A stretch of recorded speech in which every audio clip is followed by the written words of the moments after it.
Sistema Michoacano de Radio y Televisión presenta.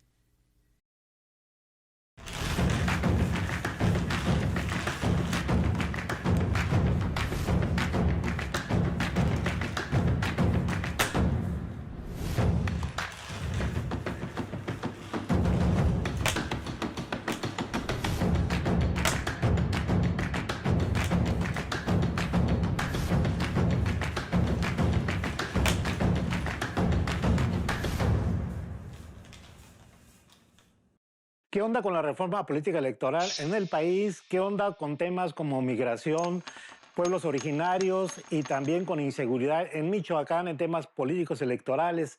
Esto lo veremos hoy en una entrevista con David Delgado Arroyo, quien es consejero presidente del Instituto Nacional Electoral en Michoacán.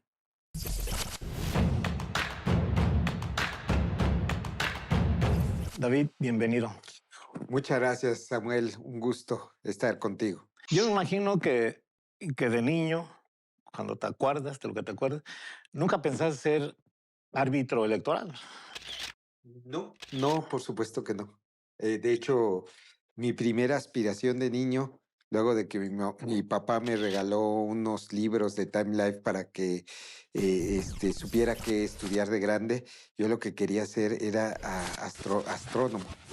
Y la astronomía me llevó a la política porque me fascinó, como a muchos de mi generación, un gran divulgador de ciencia que se llama Carl Sagan en su serie de Cosmos. Y el último capítulo de su serie se llama ¿Y quién habla en nombre del planeta? Eso me llevó a la ciencia política y me llevó a estudiar la carrera que estudié, licenciatura en Ciencias Políticas y Administración Pública. ¿Y de ahí empezaste a percibir o a intuir que querías o ya desear que querías ser árbitro electoral o todavía hay nada? Todavía hay nada. De hecho, tenía inclusive hasta aspiraciones de terminando la carrera de Ciencias Políticas y Administración Pública, ir a estudiar a la Escuela de Altos Estudios Políticos de París. Era mi aspiración máxima. Estudiaba francés para ello. Y de repente, pues se me cruzó el naciente IFE en mi camino.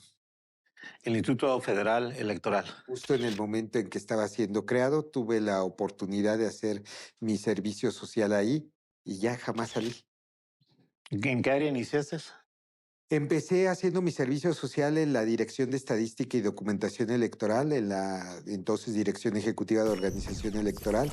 La tarea que teníamos era la distribución de la documentación y material electoral. De hecho, viajé con el ejército a distribuir boletas electorales a 5 estados de la República. Esa fue una de las tareas.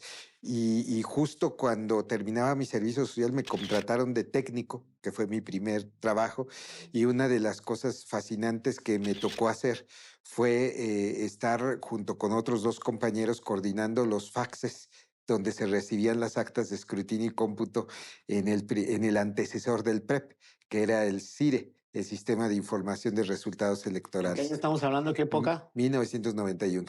1991. David, y así como dicen con un gran bosquejo, ¿cómo consideras que fue tu niñez? Pues digamos que fue una niñez interesante. Digamos, mamá y papá, digamos, eran un poco celosos de que saliéramos de casa. Entonces mi hermano y yo pues jugábamos mucho, pero otra parte importante era leer mucho. Creo que desde que aprendí a leer, primero de primaria, realmente leí muchísimo, desde cuestiones de astronomía, como citaba, hasta cuestiones de novela de los clásicos, pasando inclusive por libros de superación personal o inclusive ya un poco más grande hasta libros de filosofía. ¿Qué clásico? Mira, por ejemplo, en términos de novela clásica, a mí digamos, por ejemplo, Los Miserables de Víctor Hugo fue una novela que, digamos, en la etapa de juventud me fascinó. Hay, por ejemplo, El Conde de Montecristo de Alejandro Dumas, también fue una novela que a mí me encantó, me impactó mucho. Por supuesto, en términos de astronomía, el que ya cité, porque no solamente vi la serie, sino leí el libro de Cosmos de Carl Sagan. Y bueno, leía mucho en ese entonces. Sitúanos en qué población estabas, en qué estado del país. Pues yo vivía y nací y viví hasta mis 17 años en Salamanca, Guanajuato, Cerquita de aquí. cerquita de aquí. Y de hecho, déjeme decirle algo, hay más relación con Michoacán de la que se piensa, porque mi padre es de Valle de Santiago, que en algún tiempo Michoacán llegó a tener límites hasta el río Lerma. Sí. Y Valle de Santiago era parte de ahí. Y también por la parte materna, mis tíos abuelos, que fueron 12, todos fueron bautizados en Numarán, Michoacán. Entonces, digamos, por lo que dices, tuviste una infancia feliz. Sí, yo diría que sí. Y en aquel tiempo ya, ¿dónde visualizabas estudiar la carrera? Desde que me decidí a estudiar Ciencias Políticas y Administración Pública cuando estaba en sexto grado de primaria, mi objetivo era estudiar en la Universidad Nacional Autónoma de México. Era mi sueño dorado. Y así, y así lo Y cumplí. así se cumplió. Y luego la adolescencia, la juventud ya es más, me imagino, más interesante que no la hiciste allá. No, Aparte la sí. hiciste. Sí, vaya, la secundaria, la estudié en una escuela secundaria técnica con un bachillerato, no, perdón, una especialidad técnica en contaduría. Lo mismo en el bachillerato, también en materia de contaduría.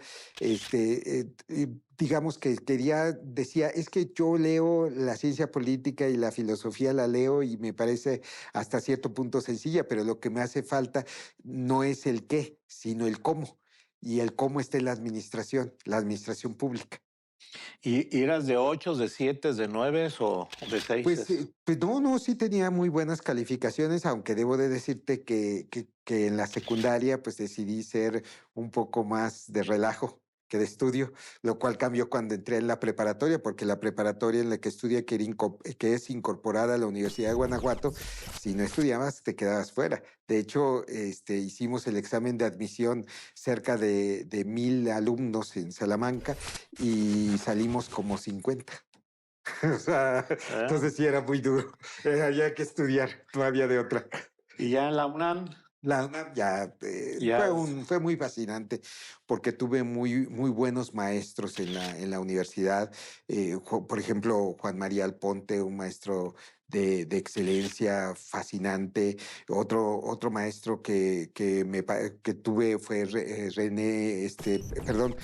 César Delgado Ballesteros, que es, por cierto, y en paz descanse, es hermano de René Delgado, que hoy todavía siguen digamos, en programas de opinión y todo ello.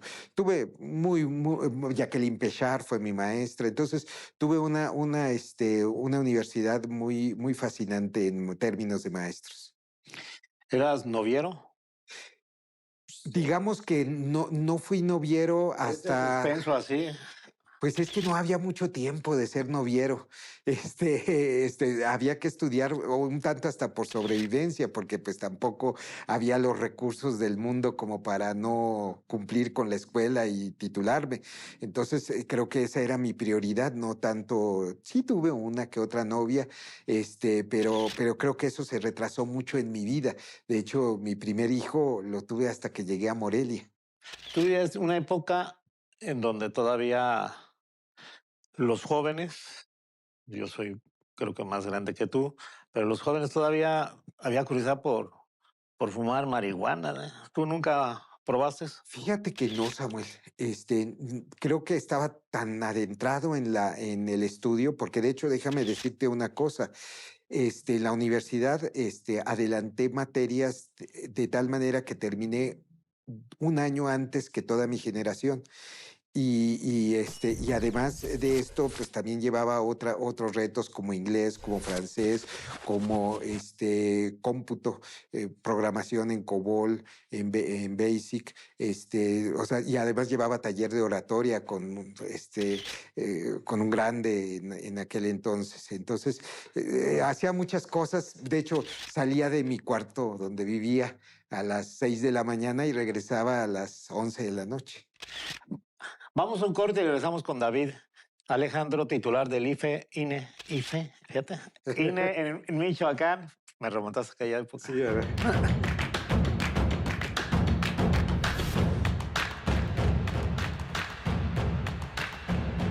Y ya instalado en el Instituto, en aquel entonces Federal Electoral, IFE, de ahí, ¿qué es, qué es lo que hiciste? Ya te nombraron como técnico, ¿qué es lo Sí. que nos decías? Sí, duré 15 días como técnico y luego tuve un ofrecimiento del director ejecutivo de organización electoral en aquel entonces. Todavía el servicio profesional electoral estaba en construcción para ser jefe de departamento de coordinación regional de Quintana Roo. Entonces, inclusive hay algo paradigmático. A mí me mandaron por las actas de escrutinio y cómputo de la elección de 1991 a Quintana Roo y justo a la hora que yo estaba cruzando en un ferry a Cozumel por las actas, en ese momento pues sentí nostalgia porque todos mis compañeros de generación estaban en su fiesta de fin de generación en la facultad Y, y y yo te estaba ganó. allá trabajando. Te dio el síndrome de Jamaicón Villegas. Pues sí, pues, fue sentimientos encontrados, yo diría. O sea, por un lado, la fortuna del éxito, pero por otro, la tristeza de no compartir momentos clave con mi generación. Y de ahí, de ese cargo, ¿a dónde? Bueno, Ahí mismo. como jefe de departamento duré como 6 años más o menos. Aunque sí hubo un momento crítico en la historia electoral, porque en 1994 hubo negociaciones entre los partidos políticos para sacar a vocales dentro del proceso electoral. Recuerdas que fue el estallido del EZLN, Sí. entonces había negociaciones para depurar a los vocales de las juntas locales y distritales y eso ocasionó que a mí me mandaran como bateador emergente para, por ejemplo, ser vocal ejecutivo distrital y consejero presidente de un distrito en Coatepec, Veracruz, luego vocal secretario en Jalapa, Veracruz como distrital y luego como vocal ejecutivo distrital en Minatitlán, Veracruz, pero fue bateador emergente, regresé, seguí como jefe de departamento y luego me promovieron como subdirector todavía en las épocas en donde se manejaban ternas, propuestas, no había concursos. Y ahí estaba como subdirector de la tercera circunscripción de coordinar esos estados desde el punto de vista de organización electoral. Cuando llega el primer concurso de incorporación organizado por el Consejo General del IFE de Maestro Woldenberg, y en ese concurso, pues yo dije, pues yo voy a concursar para ser vocal ejecutivo local, y gané el concurso. Me entrevistaron Fernando Sertuche, Mauricio Merino, Jaime Cárdenas, y bueno, tuve muy buenas calificaciones y me ofrecieron irme como vocal ejecutivo local en Querétaro. Fue mi primera sede como delegado. Ahí duré 6 años, luego 3 años en Aguascalientes, 3 años en Durango y se incrementó el margen de dificultad cuando me mandaron 6 años a Guerrero y hoy llevo 6 años y fracción en Michoacán. Yo me imagino que Guerrero era, que fue lo más, digamos, ¿cómo decirlo? Lo más agitado. Sí, fue lo más agitado porque, aun cuando Guerrero tiene problemas similares a los que tiene Michoacán en términos de marginación, de pueblos originarios, inclusive de incidencia de delincuencia, y problemas con el magisterio, son problemas similares, pero son más intensos en Guerrero. Y además me tocó en una época muy difícil para Guerrero, que fue los lamentabilísimos sucesos de los 43, de los 43 desaparecidos de Ayotzinapa. De hecho, a mí me tocó estar presentando el informe País de la Calidad de la Ciudadanía en Iguala el 26 de septiembre. De hecho, salí yo de Iguala unas 2 horas antes de que empezaran a ocurrir los muy lamentables sucesos. Obviamente al día siguiente nadie hablaba del informe País, todo el mundo hablaba de los lamentabilísimos sucesos de Ayotzinapa. Y ¿Y ahí cuál fue tu salto a Michoacán? Eh, ¿Tú lo esperabas, tú querías o tenías tus reservas? Porque bueno, ahí no hay más de otra, o te vas o... Sí, sí, de hecho no querían sacarme de Guerrero. Nosotros como miembros del Servicio Profesional Electoral tenemos la posibilidad de solicitar un cambio de adscripción a petición de parte. Y sin embargo, no me lo concedían. Y bueno, ofrecí tres alternativas. Ofrecí Guanajuato, que es mi tierra. Ofrecí San Luis Potosí, ofrecí aquí Michoacán. Michoacán, ¿por qué? Porque Michoacán tiene como que, como ya lo citábamos hace rato, pues puntos en común con mi tierra, o sea, no es tanto un cambio cultural como Guerrero. Guerrero sí es un Sí. cambio cultural muy grande y digamos, yo quería ya estar más cerca de pues mi padre, mi hermano, y pues por eso solicité Michoacán y me lo concedieron. Llegas a Michoacán y yo siempre he tenido la idea que es menos convulso que Guerrero, Sin lugar a dudas. pero pues tiene sus inquietudes y muy fuertes. ¿Cómo, llegando, cuál fue tu impresión de inicio? Tu Bueno, diagnóstico así que digas, Bueno, mi diagnóstico es que sí es complejo Michoacán, pero no tiene tanto grado de complejidad. Lo voy a decir de manera muy delicada. En un ejemplo que compartía con mis compañeros, les decía, a ver, ¿cuántos funcionarios electorales han asesinado en los últimos años en Michoacán? Y la respuesta es ninguno. Les decía, pues en 6 años que estuve en Guerrero, asesinaron a 6 funcionarios electorales, entre CAES, consejero electoral y hasta un vocal. Entonces sí, sí ahí digamos, estás en una situación de más riesgo y de más vasos comunicantes en Guerrero que en Michoacán. Michoacán sí, por supuesto, tiene sus problemáticas, pero creo que algo que veo muy satisfactorio es Morelia. Morelia con todo su significado histórico, digamos, inclusive hasta sus espacios de convivencia común que tiene, es una ciudad que a mí francamente me encanta. sí, yo de hecho cuando tenía 18, 19 años vine la primera vez, fascinante la Morelia, dije, un día viviré aquí, pero ya a los años invadieron los ambulantes, el centro Sí, histórico. recuerdo. Sí, sí, recuerdo. En la Plaza Valladolid había puestos a morir, pero un día que pasé por ahí, la fuente ya no se veía Ajá. y rentaban espacios para dormir. Y Sí. me tocó 6, estaban ahí y los rentaban, dicen, o sea, a ese grado había llegado. Pero regresando al tema, eh, Michoacán, tú llegas a Michoacán y llegas a un tiempo difícil, complicado.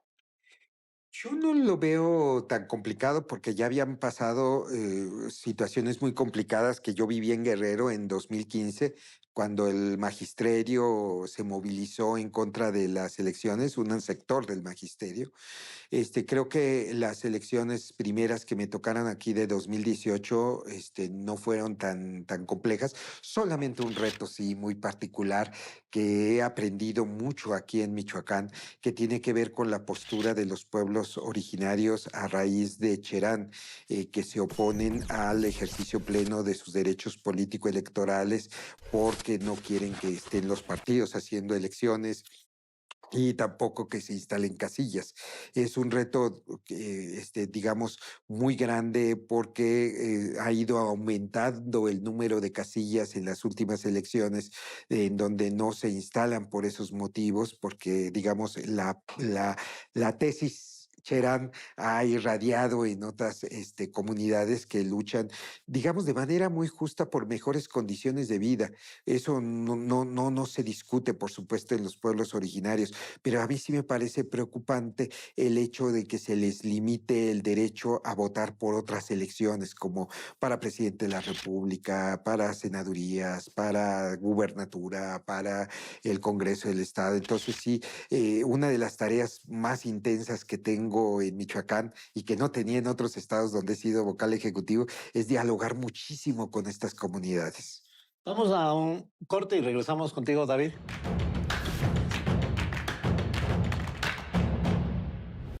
Bien, David, ya estabas ya en Michoacán, te asentaste y todo demás. Eh, en este bloque, ¿por qué no nos hablas cómo está cada distrito? Son 12 distritos electorales federales. Así es.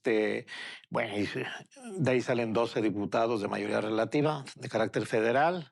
Eh, Dinos características breves de cada distrito. Bueno, vamos a comenzar con los de aquí, el 8 y el 10 de Morelia. Entonces, vamos para Digamos, ubicarnos. el distrito 8 es salida del centro, del mero centro, hasta salida a Pátzcuaro o Quiroga. Ese es el distrito 8. Y el 10 es de esa misma zona hacia la salida a Charo, por decirlo de alguna manera, e inclusive se van dividiendo en la salida a Salamanca también de alguna manera. Bueno, esos distritos, pues mira, el distrito 10 tiene una complejidad muy especial, como es el distrito donde viven los universitarios, donde está el comercio, donde además vive la clase también alta de Morelia o media alta de Morelia. Es un distrito muy difícil para integrar las casillas. El distrito 8, por el contrario, es un distrito más sencillo, es un distrito en donde a lo mejor el problema es que están las zonas dormitorio de Morelia, ¿verdad? Pero aún así no hay grandes complicaciones. Luego tienes el distrito de Pátzcuaro, que es un distrito que quizás Pátzcuaro no ofrece mucha complejidad, pero sí el sur de Pátzcuaro, porque ¿Nos dices cuáles municipios lo componen? bueno, está desde, por ejemplo, Quiroga, está, por ejemplo, hasta Huetamo, toda esa parte sur, Tingambato, que son zonas inclusive indígenas.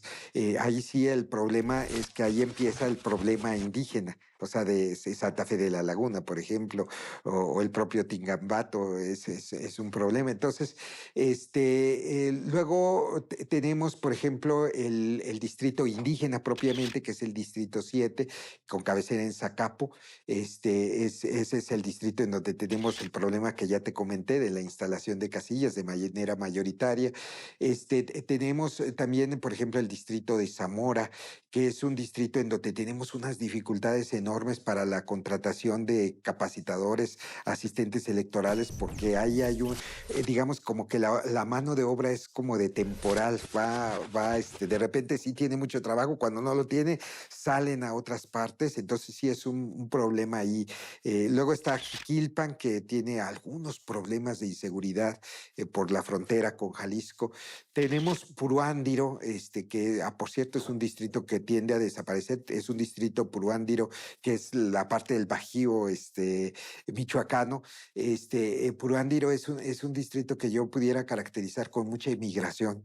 Un exceso de migración hacia los Estados Unidos, gente muy grande que vive en varios de sus municipios. Luego tienes a Ciudad Hidalgo, un distrito relativamente tranquilo, a veces hay alguno problema con la delincuencia, pero en general es muy tranquilo. Tienes el distrito de Zitácuaro, que es un distrito que también tiene el problema desde la última elección de los pueblos originarios, y que es el problema que hemos tenido de su operación. Y por supuesto, toda la parte sur, que va hasta la frontera con Huetamo, que es frontera con Michoacán y Estado de México, sí es zona un poco problemática de operación. Y luego tienes a Uruapan, que es un distrito que, digamos, no hemos tenido mayores problemas. Pues es un distrito muy urbano. Luego tienes el distrito de Apatzingán, que es todo un reto operativo y logístico, porque va hasta la costa de Aquila, Coahuayana. Sí, la tierra costa. Sí, es un problema realmente. Aguililla, Buenavista, su problema de operaciones es muy grande, tiene grandes retos. Y luego la otra parte que es muy grande, que es el distrito de Lázaro Cárdenas, que también es un distrito con mucha movilidad. Ambos distritos son distritos donde también hay mucha inmigración.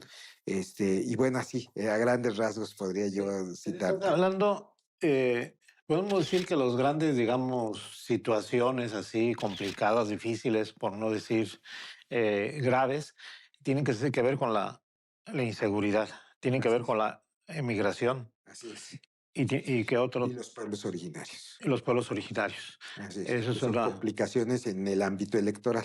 en Michoacán Y en Michoacán, sí. podemos decirlo de esa manera. Y ahora, de esos 12 distritos, que ya dices que se van, hay una propuesta, un proyecto que se anuncia o cómo.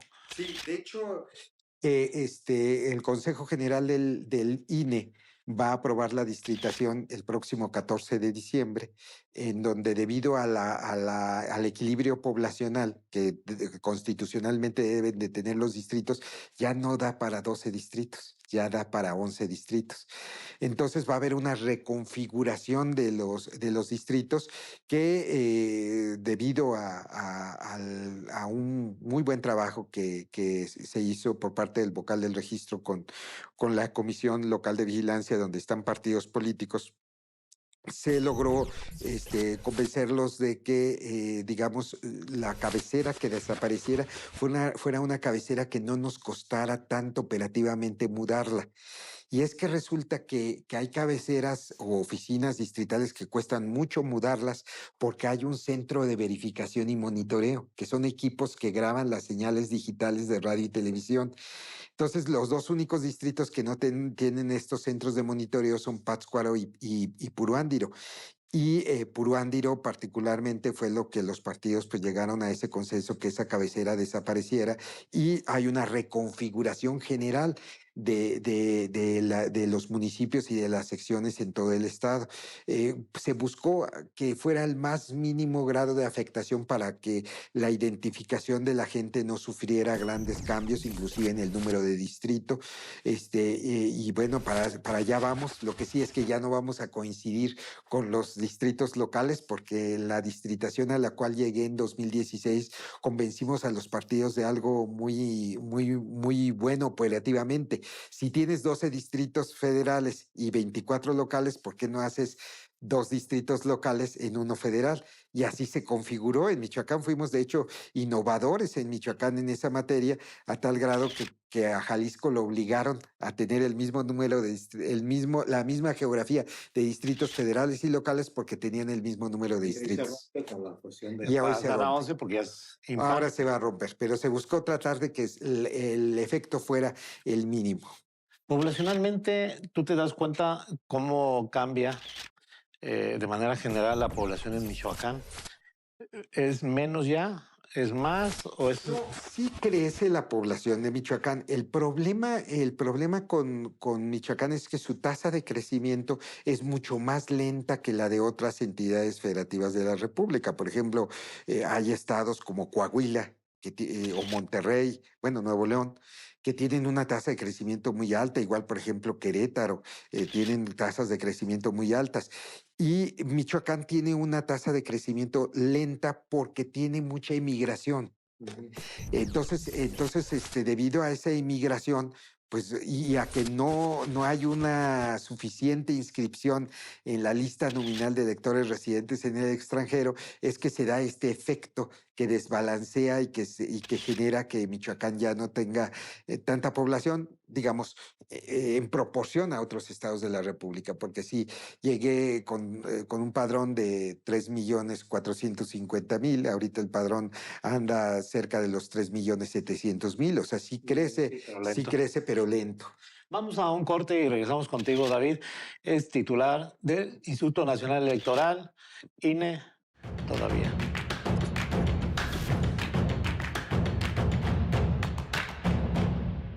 David, eh, en el bloque anterior hablamos de tres situaciones, digamos, complicadas, eh, en niveles diferencial entre ellas.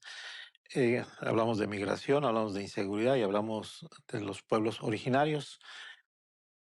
¿Por qué no nos desglosas una por una ese tipo de situaciones que se dan? Eh, Y casi para tener el panorama de qué es lo que estamos hablando. Iniciamos con los pueblos originarios, si te parece. Muy bien. Bueno, el problema de los pueblos originarios es, como te decía, que hay una postura en varios pueblos, varias tenencias, inclusive hasta municipios completos como Cherán, salvo la parte Santa Cruz Tanaco, en donde tienen una política de usos y costumbres, de sistemas normativos internos que así se llaman y que están plenamente protegidos por el segundo constitucional. O sea, eso no hay ninguna duda y por supuesto como instituciones del Estado mexicano debemos de respetar que ellos se autogobiernen, ¿verdad?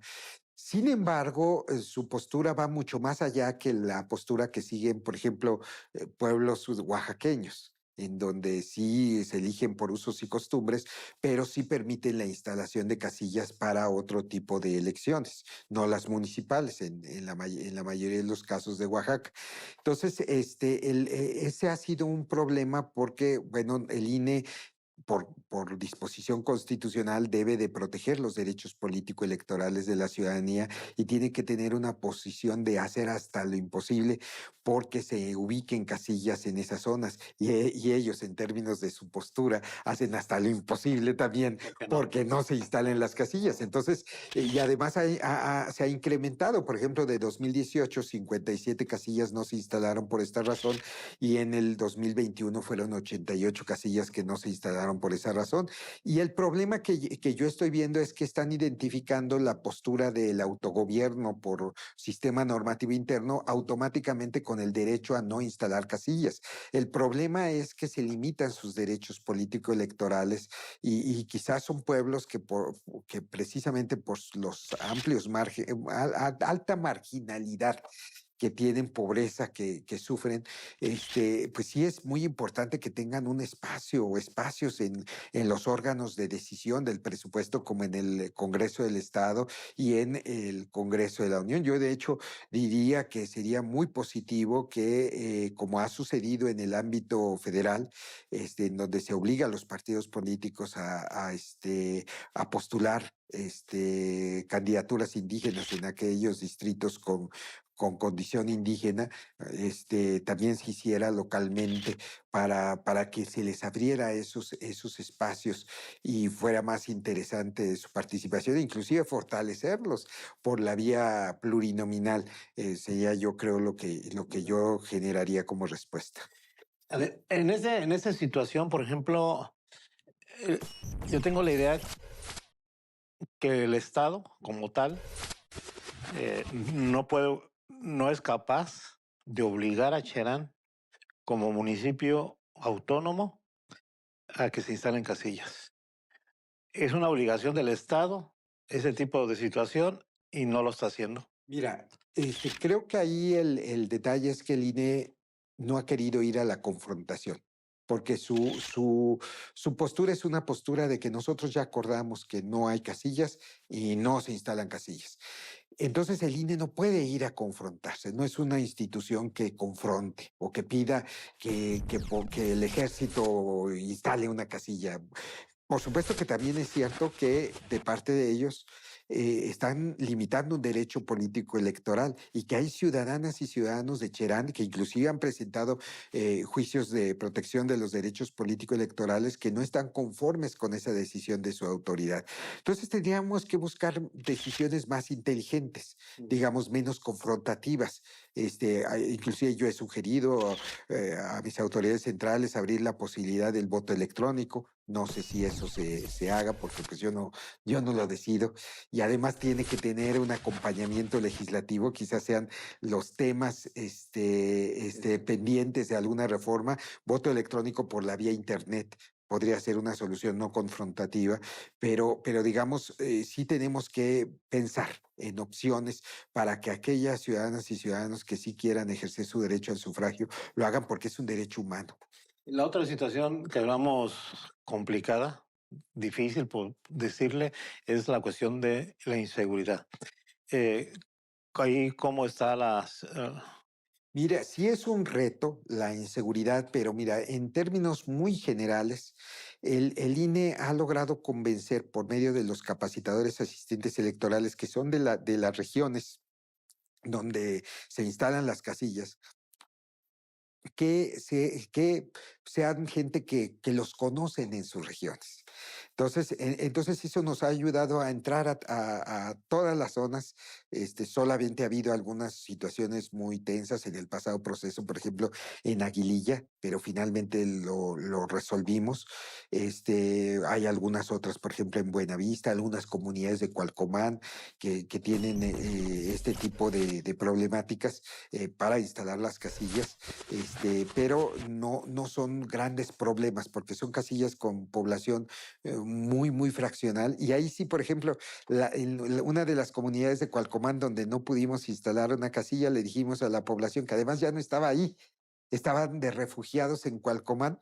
En Cualcomán les instalamos una casilla especial y mediante ese esquema pudieran ejercer su derecho al sufragio. Entonces, hay fórmulas para resolver este tipo de problemáticas. Quizás el reto más grande es el que ha encomendado la Sala Superior del Tribunal para tomar medidas preventivas de no repetición luego de que varios municipios del sur del estado fueron anulados para efectos de la elección de gubernatura, precisamente por coacción de delincuencia organizada. Es un problema, es un reto grandísimo. Debemos de ser muy cuidadosos porque al final el INE no da informes sobre cuestiones de inseguridad. El INE va a hacer su trabajo, que es proteger los derechos político-electorales de la ciudadanía, y hasta ahí. Y la cuestión de la seguridad le corresponde a las corporaciones de seguridad pública. El INE es simplemente un usuario como cualquier otro ciudadano. Necesitamos y exigimos en un contexto de exigencia a las autoridades de seguridad que hagan su trabajo. Sí, que den garantías para que ustedes puedan hacer su trabajo. Así es, exactamente. Pues vamos a hacer otro corte y regresamos en el quinto y último bloque.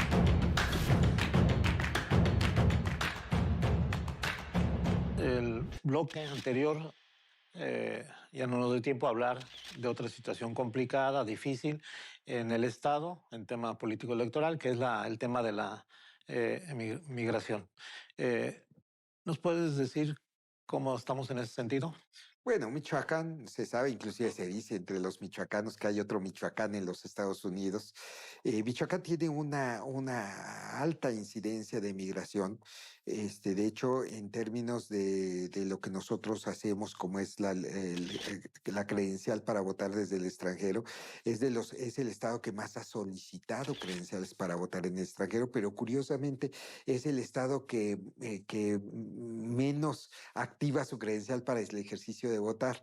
Y ahí hay todo un problema complejo porque la credencial para votar compite con la matrícula consular. Entonces, ahí y representan las embajadas y consulados de México en el extranjero un cuello de botella para hacer los trámites de la credencial para votar. Entonces, eso, y además el natural desinterés que luego tienen algunos connacionales que se van al extranjero, pues genera que haya poca participación, en que inclusive quienes no tramitan, pues ya no estén, y que genera un efecto negativo en términos de participación ciudadana en el Estado. Es algo que se tiene que remontar y que bueno, tendremos que generar en futuros procesos electorales mucho mejores incentivos, a lo mejor también por la vía de las acciones afirmativas, para obligar a los partidos políticos a presentar, quizás por la vía plurinominal, alguna candidatura migrante. Pero a ver, tú nos decías, nos dijiste sobre gente que emigra y ustedes no tienen para capacitar a gente para casillas. Bueno, sí se dificulta. Luego lo que nos encontramos es que realmente los que están en los pueblos es gente mayor o mujeres. Por eso también el efecto que se tiene en los datos de capacitación de que hay una participación muy grande en Michoacán de mujeres como integrantes de casilla, prácticamente del 60%. Y eso porque quienes más migran son los varones, ¿no? Entonces, eso no quiere decir que las mujeres no migren, también emigran, pero lo hacen en una proporción menor a los varones. Entonces, eso genera luego dificultades para estar buscando a los insaculados, a los que fueron sorteados para ser funcionarios de casilla. ¿Y qué poblaciones podemos decir que hay mayor mujer como funcionarias, de manera electoral? Bueno, ahorita te mentiría si te dijera, pero yo creo que en el Distrito 2 es donde hay una mayor proporción, ¿Qué que es es el de Puruándiro. Purándiro? Puruándiro, es donde yo identificaría una mayor proporción. Entremos a un tema que está hoy a debate, en análisis, a discusión, que incluso para mí es ya de confrontación, que es el tema de la reforma electoral para el país. Un tema, yo insisto, álgido, delicado, no es cualquier tema porque se está polarizando eh, núcleos de población por el mismo. eh, y hay decenas de proyectos de reformas electorales para el país en el Congreso de la Unión, en la Cámara Baja. Sin embargo, la que llama mayor la atención es la presentada por el presidente Andrés Manuel López Obrador. A bote pronto, ¿cuál es la percepción? Bueno, en primer lugar, la percepción es que los señores y señoras legisladores pues tienen que generar un consenso reforzado.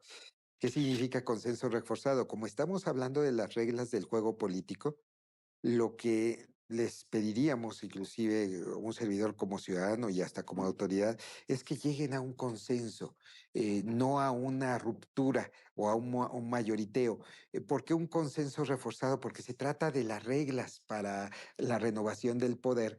Y por ello es tan importante el consenso, porque el consenso legitima los resultados de una elección.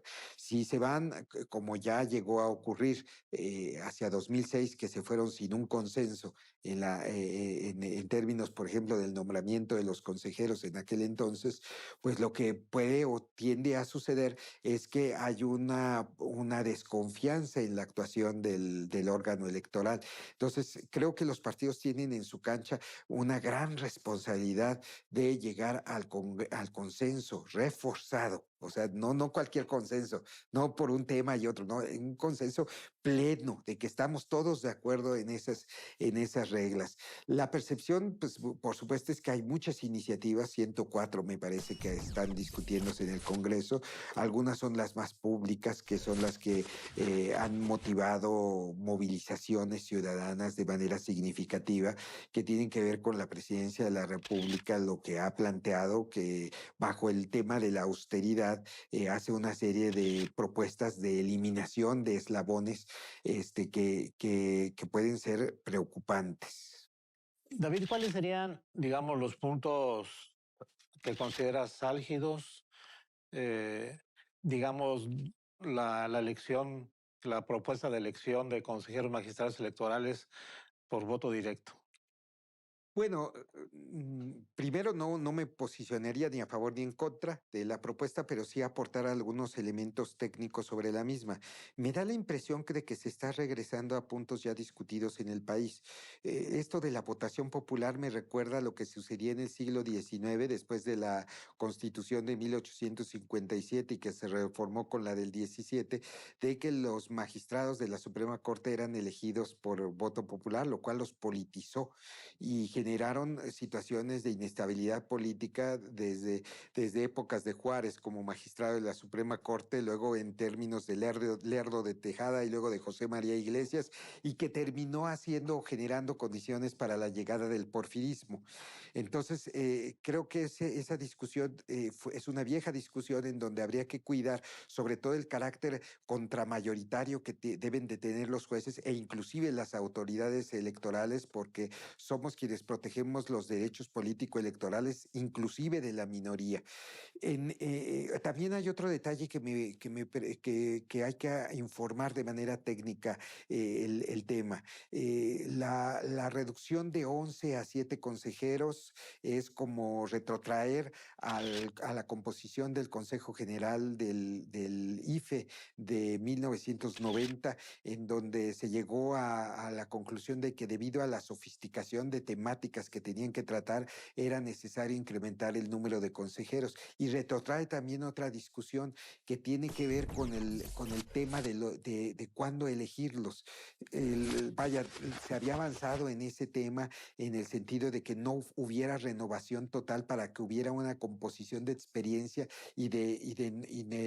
digamos, frescura de nuevos integrantes para tener una renovación escalonada y además no ligada a un sexenio, es decir, no de 6 años para que no fueran politizados en ese término, y por eso eran consejeros de 9 años. Ahora se plantea regresar a esos temas que ya habían sido discutidos en su momento. Entonces, creo que hay que verlo con mucho cuidado porque pareciera ser que hay un regreso a algunas fórmulas que ya fueron superadas. Y el punto donde desaparecer los institutos electorales locales. Bueno, ahí técnicamente lo que yo te comentaría es que los institutos electorales locales tienen una función muy importante en términos de registro de candidaturas, de seguimiento de procedimientos sancionadores para sustanciarlos, de la documentación y material electoral local, los cómputos locales, municipales y de diputaciones y de gubernatura, generan como una especie de filtro de problemas, porque de absorberlos todos, el INEC sería una infinidad de problemáticas las que se tendrían, y además tienen un papel muy importante en términos de consultas, por ejemplo, a los pueblos indígenas, que desaparecería esa posible función que tuvieran, y habría que verlo cómo se procesa. Pero lo preocupante también es que se plantea que los órganos del instituto sean temporales y auxiliares, lo cual destruiría la profesionalización, que es muy útil para garantizar condiciones de imparcialidad, y además experiencia en el cumplimiento de las normas y de los acuerdos a los que llegan los partidos políticos por medio de las leyes. Y a ver, técnicamente, ¿cómo viste la marcha en defensa del INE?